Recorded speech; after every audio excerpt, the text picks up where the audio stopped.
Kashafanywa operation na angeendelea vizuri, lakini wameniambia kutokana na afya yangu haiwezekani kabisa mimi kufanyiwa operation nitolewe figo akapewa mwanangu.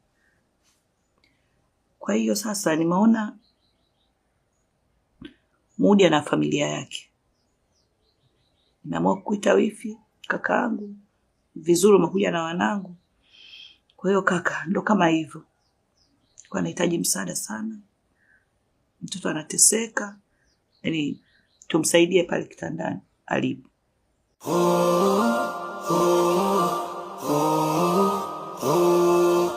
Wifi, mmenisikia nikiongea? Naona mko kimya. Muongee chochote kaka.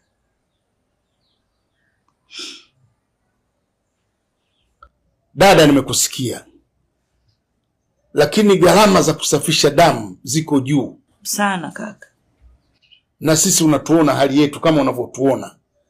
Hakuna mtu ambaye anaweza kusema anaweza kachangia kwa kiwango kikubwa. Na pili, uwekaji wa figo dada yangu sasa hivi